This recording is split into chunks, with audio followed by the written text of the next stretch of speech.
जय श्री राधे कृष्णा। ओम कुकरेजा चैनल पर आपका हार्दिक स्वागत है। हरि अनंत हरि कथा अनंता में आज सुनिए राम सेतु में गिलहरी का योगदान। रामायण की कहानी। यह प्रसंग उस समय का है जिस समय भगवान राम माता सीता को रावण के बंधन से छुड़ाने के लिए लंका को जा रहे थे।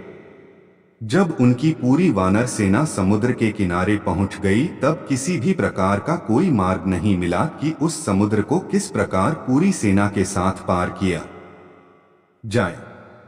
इसी के संदर्भ में गिलहरी का योगदान भी सम्मिलित हुआ, क्योंकि वहां पर एक राम सेतु बना था जिसमें गिलहरी का बहुत ही बड़ा योगदान रहा था। आइए आपको उसकी कथा बताते हैं। यह बात उस समय की है जब भगवान राम माता सीता को बचाने के लिए लंका जाना चाहते थे, परंतु समुद्र की वजह से लंका पर नहीं पहुंच पा रहे थे और उन्हें किसी भी प्रकार का कोई रास्ता नहीं सूझ रहा था। इस पर भगवान श्री राम क्रोधित हो उठे और उन्होंने समुद्र पर बाण तान दिया, जिसकी वजह से समुद्र देवता भयभीत हो गए और भगवान श्री राम के सम्मुख प्रकट हो गए और वार्तालाप में उन्होंने बताया कि आपकी सेना में नल और नील दो ऐसे वानर हैं जिसके जरिए आप राम सेतु का निर्माण कर सकते हैं और इस समुद्र को पार कर सकते हैं। इसके पश्चात वानर सेना और हनुमान जी ने यह तय किया कि हम सागर के ऊपर एक सेतु का निर्माण करेंगे और उसी पर चलकर लंका पहुंच जाएंगे। इसके पश्चात हर एक वानर ने पत्थर पर प्रभु श्री राम का नाम लिखना शुरू किया और नाम स्मरण करते हुए नल और नील ने पत्थर को सागर में डालना शुरू किया। जैसे ही प्रभु का नाम लिखकर पत्थर डालने लगे तो पत्थर भी पानी में तैरने लगे और कुछ ही दिनों में राम सेतु बनकर तैयार हो गया। जिस समय राम सेतु बनाने में सभी वानर व्यस्त थे, उसी समय एक छोटी सी गिलहरी ने उन सभी को पुल बनाते हुए देखा था। गिलहरी ने मन में सोचा कि प्रभु श्री राम तो साक्षात भगवान है, उनके लिए जब यह बंदर राम सेतु बना रहे हैं और भगवान राम की सेवा कर रहे हैं तो मुझे भी सेवा में अपना योगदान देना चाहिए।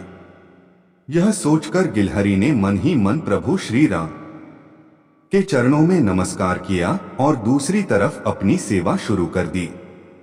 समुद्र तट के पास रेत का बहुत बड़ा ढेर था। जिस प्रकार की गिलहरी की क्षमता थी उसका वह पूरा उपयोग कर रही थी और उपयोग करके श्री राम के कार्य में लग गई। ऐसा देखकर वानरों को बहुत ही ज्यादा आश्चर्य हुआ। एक वानर ने गिलहरी से कहा, अरे तुम बहुत ही छोटी हो और एक एक कण रेत लाकर समुद्र में डाल रही हो, क्या तुम्हारे ऐसा करने से पुल का निर्माण हो जाएगा? तब गिलहरी ने जवाब दिया कि भैया मैं भले ही बड़े पत्थर नहीं उठा सकती हूँ, आप लोगों जैसी सेवा तो नहीं कर सकती हूँ, परंतु इतनी श्री राम ने मुझे क्षमता दी है उतनी सेवा तो कर ही सकती हूँ। भले ही यह सेवा छोटी हो परंतु श्री राम की सेवा तो हो ही रही है, इसीलिए आप मुझे यह सेवा करने दीजिए। ऐसा कहने के पश्चात गिलहरी दोबारा से रेत लेकर सागर में डालने की सेवा करने लगी। यह सेवा करते हुए गिलहरी बहुत ही ज्यादा थक गई थी, परंतु अपनी थकान की उसने परवाह नहीं की और बिना रुके सेवा करती ही रही। वह मन ही मन कह रही थी, आपको क्या पता, जब तक मेरे शरीर में प्राण है तब तक मैं प्रभु श्री राम की सेवा करती रहूंगी।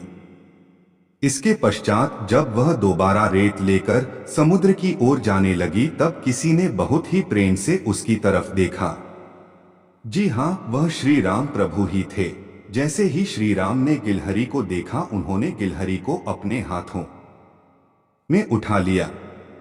इसके पश्चात श्री राम ने अपने प्रेम से अपनी दाहिनी हाथ की उंगलियों से उसके सिर पर हाथ फेरते हुए गिलहरी से कहा, भले ही तुम छोटी हो किंतु तुमने मेरी सेवा बहुत ही अच्छी की है, इसीलिए मैं तुमसे बहुत ही अधिक प्रसन्न हूं। इतना सुनते ही गिलहरी भाव विभोर हो उठी। उस समय गिलहरी की पीठ पर भगवान की उंगलियों के निशान प्रकट हो गए थे, जिसकी वजह से आज तक गिलहरी की पीठ पर धारियों के निशान दिखाई देते हैं। वह प्रभु श्री राम की उंगलियों के ही निशान हैं। इसके पश्चात प्रभु श्री राम ने गिलहरी से कहा, जो भी तुम्हारी जैसी सेवा करेगा उस पर हमेशा मेरी कृपा बनी रहेगी, उसे किसी भी प्रकार की कमी नहीं आएगी।